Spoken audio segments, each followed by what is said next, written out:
This video is about master scheduling, which is an essential component of materials management handling.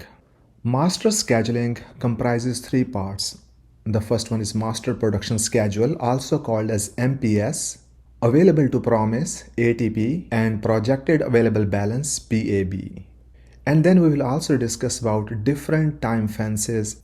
The very first one is master production schedule, which means MPS is the lot size that you will produce. In most of the example, it's a fixed quantity.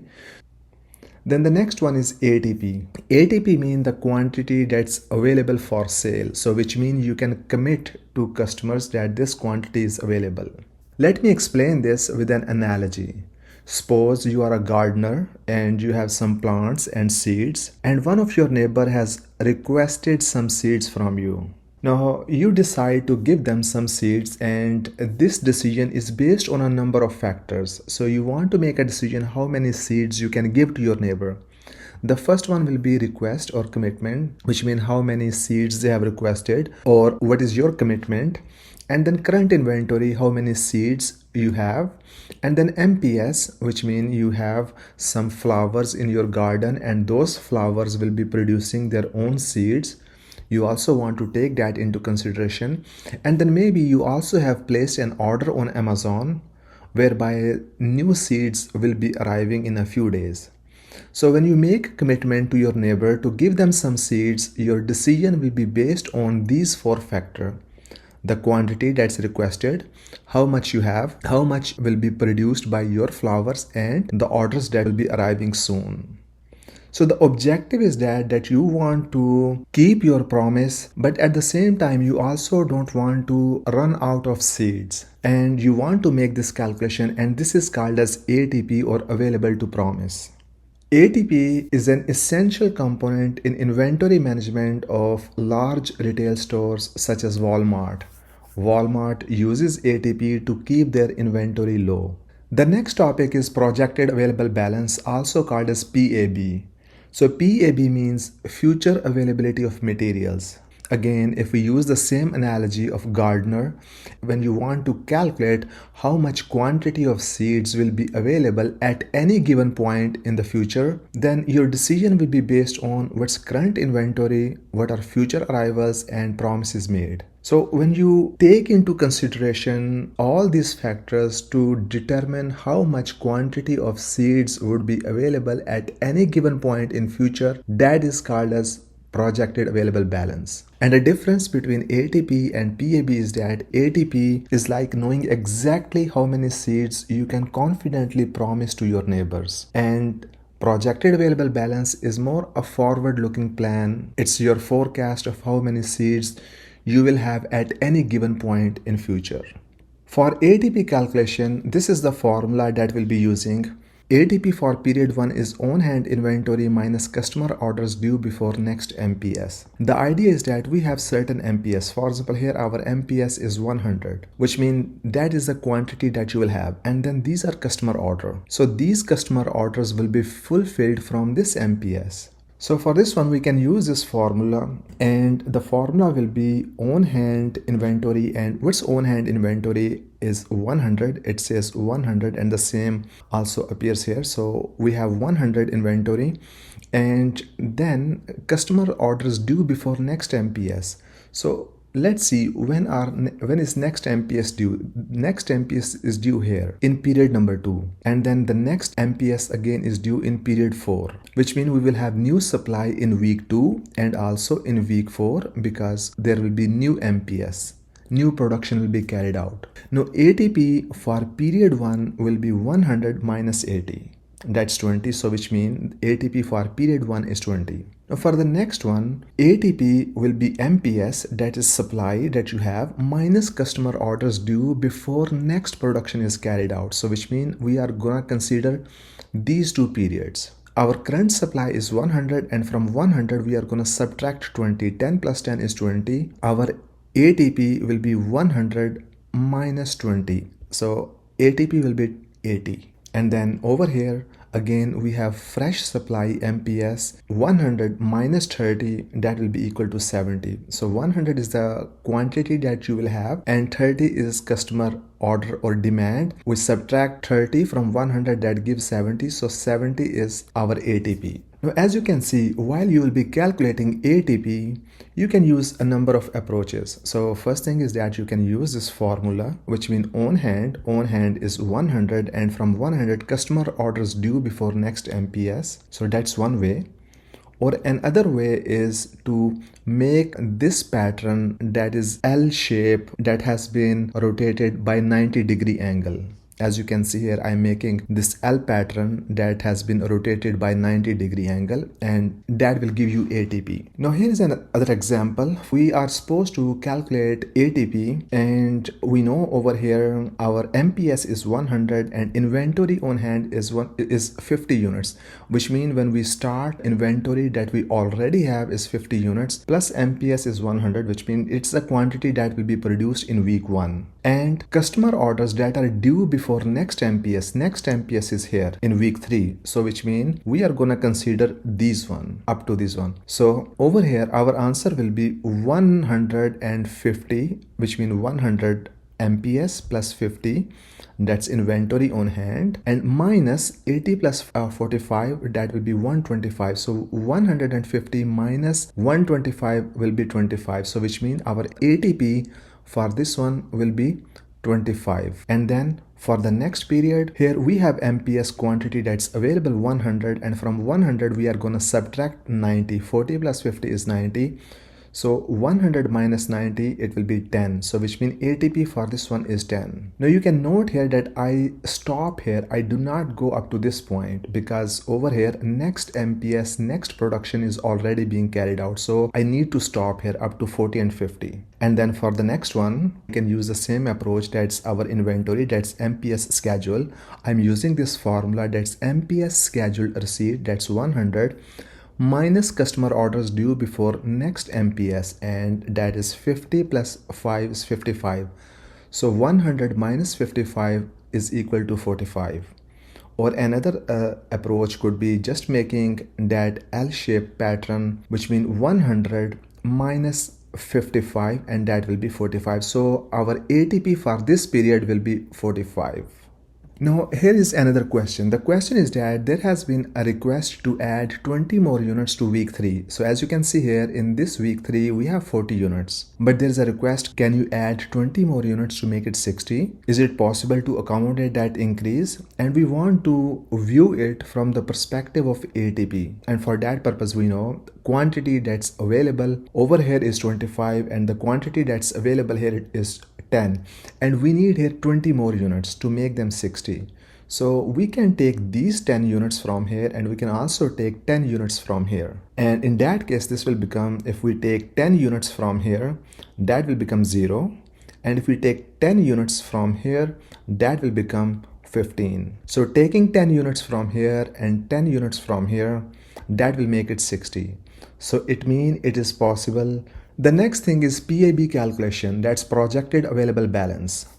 And for projected available balance, this is the formula. It says PAB is equal to prior period balance or on-hand balance plus MPS minus forecast or customer order. So forecast or customer order, they are usually used interchangeably. So we'll be using this formula, which means in projected available balance, we will be adding MPS, and from that we will be calculating, we will be subtracting demand or forecast. So for example, over here, our MPS is 0 and projected available is 80, and so 0 plus 80 is equal to 80. 80 minus 60, that's forecast or demand, that will be equal to 20.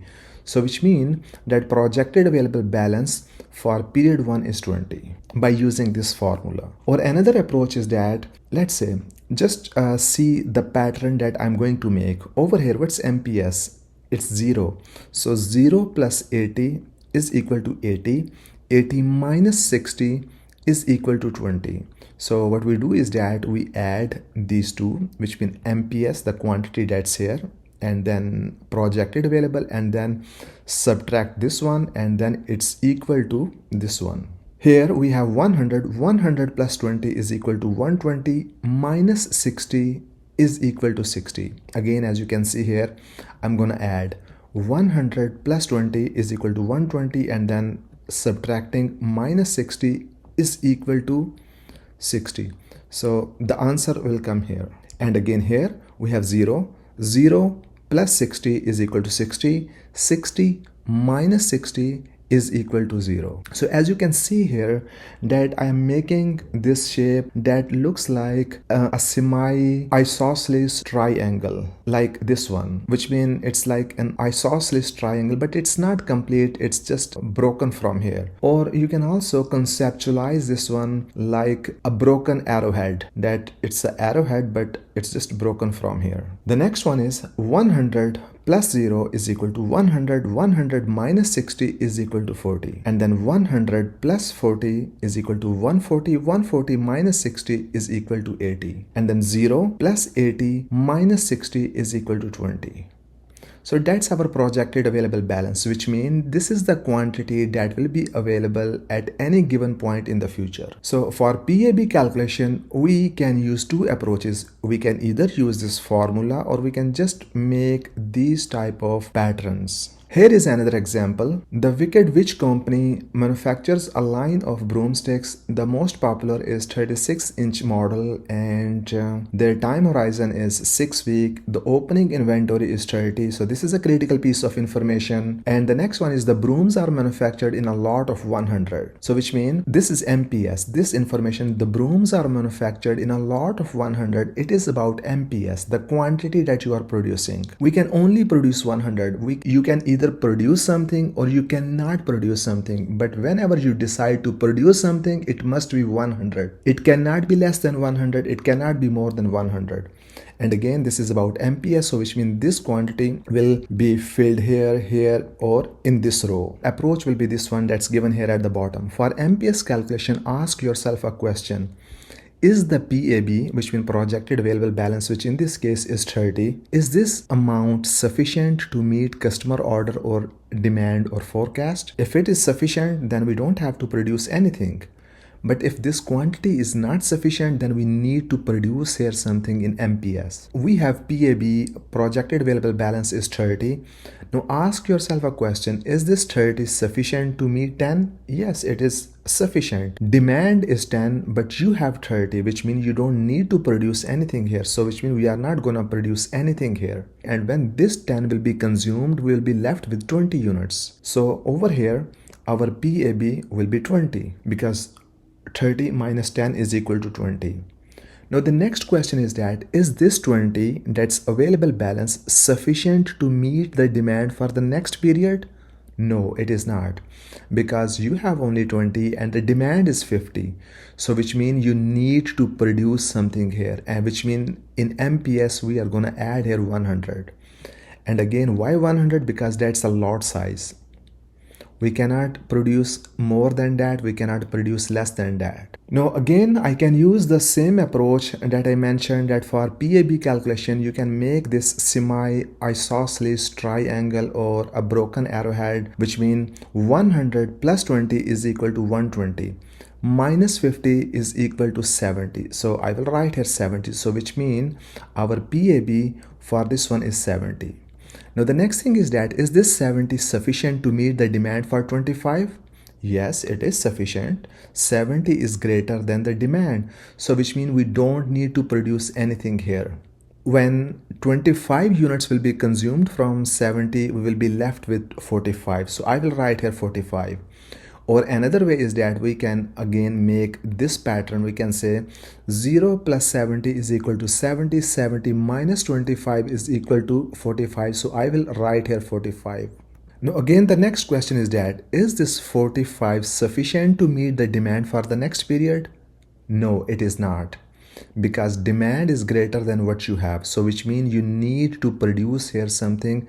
And again, we can only produce 100. That's our standard size.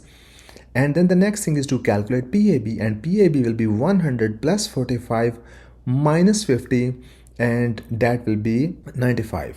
Now again the next question is that is this 95 sufficient to meet the demand for next period 10? Yes, it is sufficient. So we don't have to produce anything here. And out of 95, when 10 units will be consumed, we'll be left with 85. Or again, another way we can do is that 0 plus 95 is equal to 95 minus 10 is equal to 85. And again, the last question is that is 85 sufficient to meet the demand for 15? Yes, it is sufficient. So which means we don't need to produce anything here. And our PAB will be 0 plus 85 minus 15 is equal to 70. So I will write here 70. That's all about master production schedule. Now, this shows the calculation that we just did. It shows that we need to produce in week 2 and in week 4, which means you need to commit your resources accordingly, that production is due in week 2 and in week 4. And this is our PAB. This is a part of our MPS calculation. These two things, that's MPS and projected available balance, are essential components of MPS. Now in this example, let's do the first part. The first part says do PAB calculation considering MPS as an input, which means we will assume that MPS is given and we will be calculating this PAB. For PAB calculation, you can use the same approach, the formula that has been given here. That's prior period PAB on hand balance plus MPS minus customer order, or you can simply make that pattern of a semi-isosceles triangle like this one. So 100 plus 50 is equal to 150 minus 75 is equal to 75. So our projected balance is 75. Then 0 plus 75 minus 50 is equal to 25. 100 plus 25 is equal to 125 minus 30 is equal to 95. 0 plus 95 is equal to 95 minus 40 is equal to 55. 100 plus 55 is equal to 155 minus 70 is equal to 85. So as you can see here that this part is addition, this part is subtraction, and this part is equal. And the last one is here 0 plus 85 is equal to 85 minus 20 is equal to 65. So this is our PAB. Now the next part is that consider PAB as an input and calculate MPS as an output. So again, you'll be asking yourself this question, is the PAB sufficient to meet a forecast or not? So let's ask ourselves this question. We have here 50, but the required one is 75. So is 50 sufficient to meet 75? No, it is not, which means you need to produce something here. So which means we need an MPS here. And how much MPS? Because our lot size is 100, so you will be producing here 100. Projected available calculation, we know 100 plus 55 minus 75 is equal to 75. Now the next thing is that is this 75 sufficient to meet the demand for 50? Yes, it is sufficient. And out of 75, when 50 units will be consumed, we will be left with 25. Or we can also use the same broken arrowhead shape, which means 0 plus 75 minus 50 is equal to 25. Okay, is 25 sufficient to meet the demand for 30? No, it is not. So which means we need to produce something here. So here is another MPS. Some production will be carried out in week 3. This is week 3. Now, is this 95 sufficient to meet the demand for 40? Yes, it is. So which means we don't need production here. And after that, 0 plus 95 minus 40 is equal to 55. Is 55 sufficient to meet the demand for the next period? And demand for the next period is 70. No, it is not sufficient. So which means we need to do production here. So we'll be doing production here. 100 plus 55 minus 70 is equal to 85. And the last thing is that is this 85 sufficient to meet the demand for 20? Yes, it is sufficient. And actually, when we consume 20, out of this 85 will be left with 65. So our PAB will be 0 plus 85 minus 20 is equal to 65. Now I'll be moving to another topic that's about time fences. And there are different type of zones. We have 3 zones. One is called as frozen zone, slushy zone, and liquid zone. The frozen zone is the one that is closest to the current time. And in this frozen zone, capacity and materials are committed to orders. You cannot make much changes. I want to explain this using an example of having an appointment with a dentist or a doctor. Imagine you have an appointment with a dentist or a doctor. That appointment is after 30 days. So if you call your dentist today that I cannot visit for appointment that's after 30 days, it's okay, no problem. They will schedule it. Okay, now consider another scenario. If you call your dentist 3 days before, now again maybe dentist would be able to reschedule your appointment. They will assign your slot to another patient. They will call different patients and would tell them that we have a slot available. Are you interested in that or not? But in that case, it would be a little bit slightly difficult for them. Now consider another scenario whereby you have an appointment after 30 minutes, and if you call your dentist at sorry, I won't be able to visit because I have something to do. Now in this case, it will not be possible for your dentist to assign your slot to another patient because all the resources have been committed for you. So in this case, a dentist might impose a penalty on you. So this is the idea of frozen zone. Frozen zone is the one whereby capacity and materials are committed to orders. Just like a dentist has all the equipment ready for you. Dentist is there, nurse is there, resources are there for you, and it is not possible to assign those resources to another patient. So that's called as frozen zone. However, the later zone are called a slushy zone where you have more flexibility, and liquid zone where you have even more flexibility. In practice, we usually divide them only into two, frozen and slushy plus liquid. So frozen is the one whereby you don't have much flexibility. Now here is an example. In this example, you can see we have here two rows, and this is different from what we have done earlier. In the earlier one, we had only one row that was about forecast or customer order, but here we have two rows. This green area is called as customer order. These are confirmed customer order, and this area is called as frozen zone, which means it is not possible to make a change in this area. So area up to period 3 is called as frozen zone, and the area after period 3, that's 4, 5, 6, is slushy zone and liquid zone. So here is the formula when we will be calculating projected available balance, and if we are in frozen zone, then we'll be using these confirmed customer orders that are in green area. However, when we are calculating projected available balance for this gray area, that's slushy area or liquid area, then in that case we will see whichever quantity is greater. So if forecast is greater, we will use forecast. If customer order is greater, we will use that. So which means when we will be in this area, we need to choose the bigger one, 40 or 50. So which one is bigger? 50, so I'm gonna cross this one out for the time being. And then over here 50 and 70 is bigger, so I will cross it out temporarily. And over here 20 is bigger, so I will cross it out temporarily. Now, when we have to calculate projected available balance, we can use the same approach, which means making a semi-isosceles triangle or a broken arrowhead, which means it will be 100 plus 50 is equal to 150. 150 minus 80 is equal to 70. So which means our projected available balance will be 70. Now we know this 70 is sufficient to meet the demand for 45, which means no production will be carried out here. And then again 0 plus 70 is equal to 70 minus 45 is equal to 25. So our PAB for period 2 will be 25. Now we know that 25 is not sufficient to meet the demand for 45, therefore there is MPS or production is being carried out.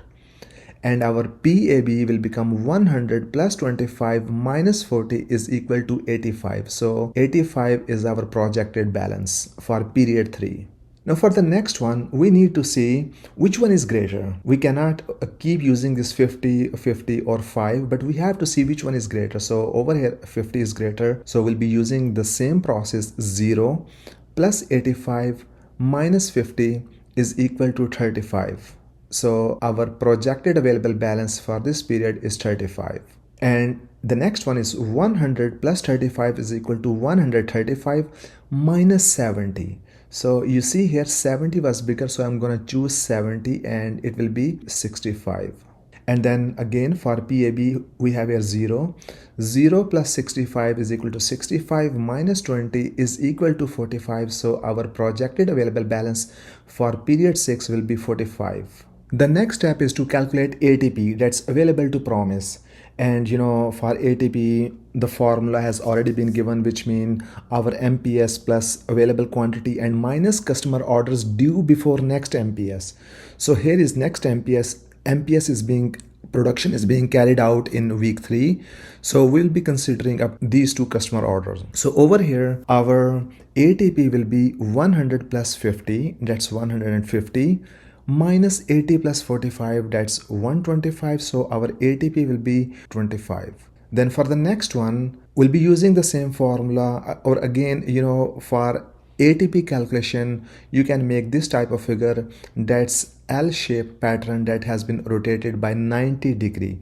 So which means I will use this one MPS, and then I'll be using these two customer order, and I will stop here because in the next period 5 new production is already being carried out, so I'm gonna use only these two. So 100 40 plus 50 is 90, 100 minus 90 is equal to 10, so our ATP over here is 10. And then over here it will be 50 plus 5 is 55, and 100 minus 55 is equal to 45, so our ATP for this period will be 45. So with this we are done with our MPS. Master production scheduling, it comprises 3 things. First thing is MPS should be there. We have here, we need to have ATP, it is there. We need to have projected available balance, it is also there. And once these 3 things are there, it means our MPS is ready. And again, the critical takeaway here is that we need to consider time zone. This area is called as frozen zone, whereby we use only confirmed customer order. And this area in the gray is called as slushy area, whereby we take whatever is larger. If customer order is larger than forecast, we will use that. Over here, forecast is greater than customer order, so we will use that. And over here again, forecast is greater than customer order, so we will be using 20. The next part we'll be doing in Microsoft Excel. So this is our data, and in this data, as you can see, we have this thing, lot size is 150, which means in MPS here in this column, whenever we'll be producing something, it should be 150. We cannot produce more than that, we cannot produce less than that. And projected available or on hand inventory is 110. As a master schedule planner, your responsibility is to calculate these 3 things. And once we have these 3 things, ATP, MPS and PAB, then our master production schedule is ready. You can see here our lot size is 150 and opening inventory is 110. And as you can see here, we have 2 rows. One is forecast and the other is customer order.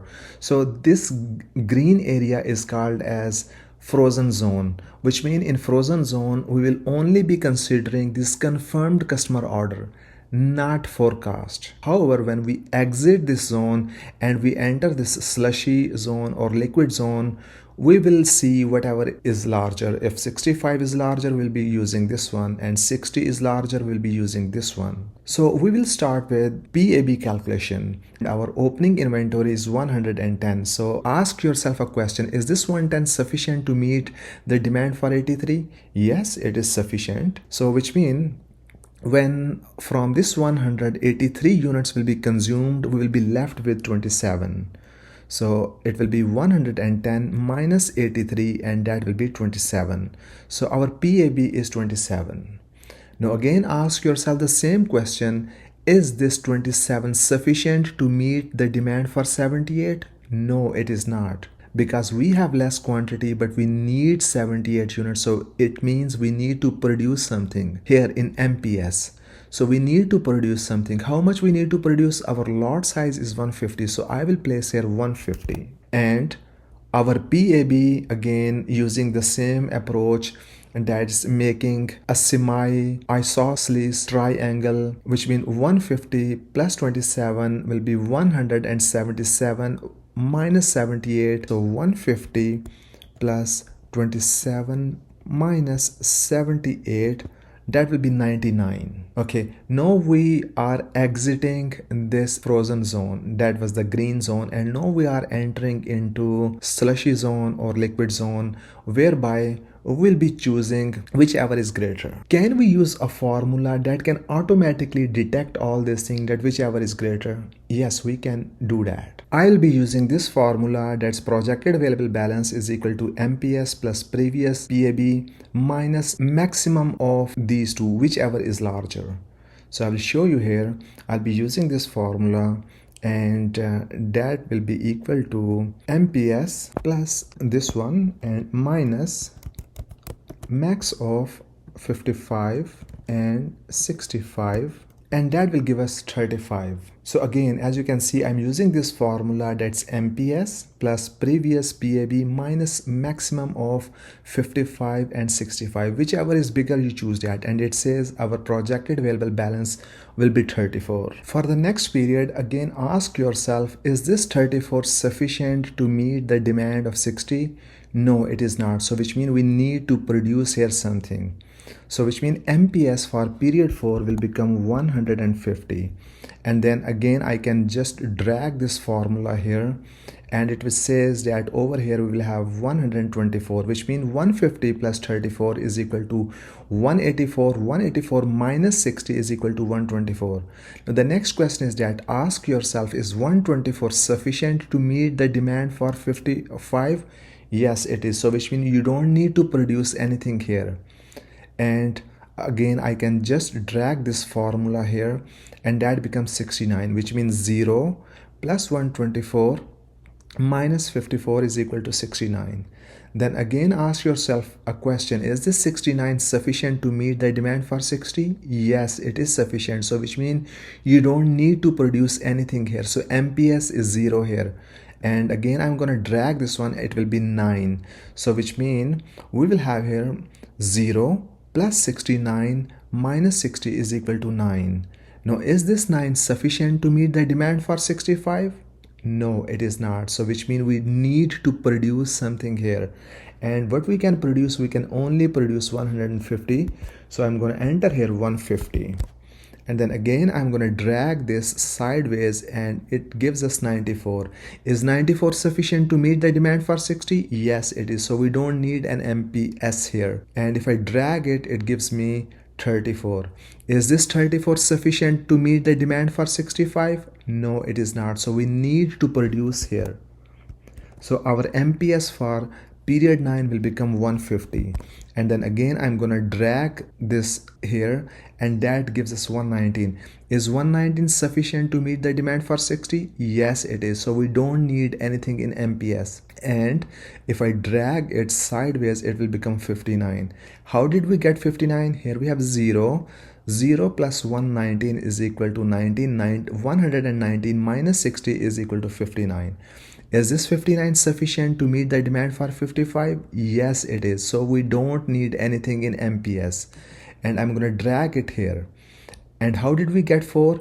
We have a 0, 0, which means MPS 0 plus 59 minus 54 is equal to 4. Now, is this 4 sufficient to meet the demand for 75? No, it is not. So which means we need to produce here. So MPS for period 12 will become 150. And if I drag it sideways, it will give us 79. So that becomes our PAB. Now the last step would be to do this ATP calculation. And if you can recall, we make a shape like this one, that's letter L that has been rotated by 90-degree angle. So over here for ATP calculation, we know here MPS is 0, but on hand inventory is 110. So 110 minus 83, 27. And remember, first period is an exception. Whenever you are making this type of pattern, first period will be an exception, because in the first period we have some on-hand inventory. So I will write here our ATP will be 100 minus 83, and which means it's 27. Now for the next one, we will have these two periods. So 150 minus these two customer order. So we are going to use only customer orders in this calculation, and I'll be using only these two customer order because in the next one a new MPS is already there. And you know, the formula or the approach for ATP calculation is that we have to consider customer orders before next MPS, because next MPS is already due here in period 4. You can see here 150. So I only need to consider this one.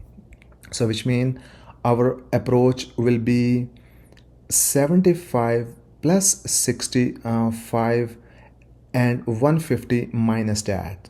So that will be our approach. So over here our ATP will be 150 minus 78 minus 65, and that will be 7, which means before next MPS is carried out we have 7 units that are available. And then for this one I'll be subtracting from 150 58, 49 and 51, and I need to stop by 51 because after this period a new MPS is already being carried out here. So I will be considering only these 3. So our ATP will become 150 minus 58 minus 49 minus 51, and that will become minus 8, or we just call it 0, which means nothing is available. And this one will be 150 minus 34 minus 17, and I have to stop here by 7, and that will give us 99. So as you can see here, the formula is 150 minus 34 minus 17, and then over here I'll be using 150 minus 11 minus 7 minus 0, and I have to stop it here because for the next period MPS is already there. So that will give us 132. Over here it will be 150 minus 0, that will be 150. And with this we are done with our master production schedule. So as you know that master production schedule comprises 3 elements. There should be MPS, we have MPS, and this information is telling when new production is due. For example, it says production is due in period 2, production is due in period number 4, in period number 7, 9, and here in 12. So this is production that is due. And then it also tells us about available to promise inventory, which means that is the inventory which is available for sale. And projected available balance, it tells us the amount of inventory that will be available at any given point in the future. And once we have these 3 things, it means our master schedule is ready. Now it's time to wrap up. In this chapter we have discussed about master scheduling, and master scheduling comprises 3 elements. One is MPS, which means the quantity to be produced and in which period to be produced. Available to promise, the quantity that's available, and PAB, that's future availability of material. Once we have these 3 things, it means our master production schedule is ready.